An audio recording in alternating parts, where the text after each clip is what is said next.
AP EAMCET 2020కి సంబంధించి BiPC counselling మనకి B Pharmacy మరియు ఫార్మడీకి సంబంధించి ఇదొక ఇంపార్టెంట్ వీడియో.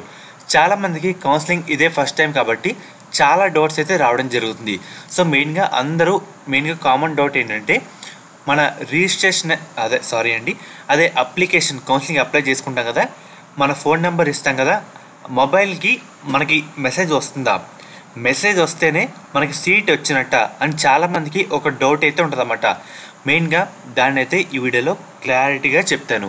మెయిన్గా మీరు ఒకసారి స్క్రీన్ మీద చూస్తున్నారు కదా, మనకి అక్టోబర్ 21న సీట్ అలాట్మెంట్ అయితే రావడం జరుగుతుంది. మనకి సీట్ అలాట్మెంట్ వచ్చిన తర్వాత కూడా మనకి మెసేజ్ వస్తుందా అంటే మనకి సీట్ అలాట్మెంట్ వెబ్సైట్లో రిలీజ్ చేస్తారు, ఫోన్ నెంబర్ కూడా ఒక మెసేజ్ రూపంలో పంపుతారన్నమాట.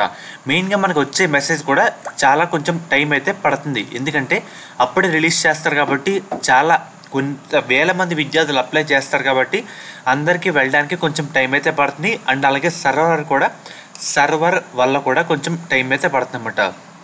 సో మీరు మెసేజ్ వచ్చేంత వరకు వెయిట్ చేయకండి. మెయిన్గా మనకి ఫార్మ్స్ అనే ఆప్షన్లో ఇక్కడ మనకి సీట్ అలాట్మెంట్ అని ఈ విధంగా అయితే ఉంటుంది అన్నమాట. సో చూస్తారు కదా, download of allotment order and అలాగే కాలేజ్ వైజ్ అలాట్మెంట్ అని. డౌన్లోడ్ ఆఫ్ అలాట్మెంట్ ఆర్డర్ మీద ప్రెస్ చేసిన తర్వాత మీ EAMCET hall ticket number, date of birth enter చేసి సబ్మిట్ చేస్తే కనుక మీకు ఏ కాలేజ్లో సీట్ వచ్చిందని తెలుసుకోవచ్చు. సో మనకి మెసేజ్ రావడానికి టైం అయితే పడుతుందన్నమాట.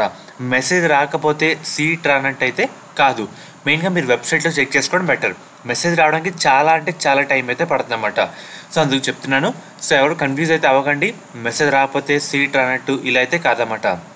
మెయిన్గా ఇన్ కేస్ మీకు మెసేజ్ రాకపోయినా సరే వెబ్సైట్లో ఒకసారి మీ hall ticket number, date of birth enter చేసి సబ్మిట్ చేస్తే కనుక మీ సీట్ అలాట్మెంట్ ఆర్డర్ అయితే రావడం జరుగుతుంది. దాంట్లో అయితే క్రాస్ చెక్ చేసుకోండి. అండ్ అలాగే మనకి ఏంటంటే చాలా వేల మంది విద్యార్థులు అప్లై చేస్తారు కాబట్టి మెసేజ్ రావడానికి కొంచెం టైం అయితే పడుతుందన్నమాట. ఈ గ్యాప్లో ఎవరు కన్ఫ్యూజ్ అవ్వకుండా మెయిన్గా వెబ్సైట్లోకి వచ్చి చెక్ చేసుకుంటే బెటర్. సో అందుకు చెప్తున్నాను, మీకు ఎటువంటి డౌట్ ఉన్నా ఒకసారి కామెంట్ సెక్షన్లో కామెంట్ అయితే చేయండి. ముఖ్యంగా శాస్త్ర కాలేజ్ అన్నమాట. ఈ కాలేజ్ కూడా మనకి నెల్లూరులో అయితే ఉంది. వీళ్ళు ప్రొవైడ్ చేసే కోర్సుల విషయానికి వస్తే కనుక బీఫార్మసీ, ఫార్మడీ, ఫిజియోథెరపీ, నర్సింగ్ మనకి గవర్నమెంట్ నుంచే 38,000 ఫీజు రింబర్స్మెంట్ కాకుండా 20,000 కట్టి మనం ఈ కాలేజీలో జాయిన్ అయితే అవ్వచ్చు. అండ్ అలాగే కన్వీనర్ సీట్స్తో పాటు మనకి మేనేజ్మెంట్ సీట్స్ కూడా అందుబాటులో అయితే ఉన్నాయన్నమాట. 100% ప్లేస్మెంట్ అసిస్టెంట్ అయితే ఉంది. మనకి ప్లేస్మెంట్స్ కూడా మంచిగా అయితే ఉన్నాయి. మీకు ఎటువంటి డౌట్ ఉన్నా స్క్రీన్ మీద కనిపిస్తున్న నెంబర్కి ఒకసారి కాంటాక్ట్ అయితే అవ్వండి, వాళ్ళు మమ్మల్ని గైడ్ చేస్తారు. అండ్ అలాగే శాస్త్ర కాలేజ్ ఆఫ్ నర్సింగ్, శాస్త్ర కాలేజ్ ఆఫ్ ఫిజియోథెరపీ, బీఫార్మసీ, ఫార్మడీకి అయితే ఈ విధంగా అయితే ఉన్నాయన్నమాట. మీకు ఎటువంటి డౌట్ ఉన్నా ఒకసారి కాంటాక్ట్ నెంబర్తో కాంటాక్ట్ అయితే అవ్వండి.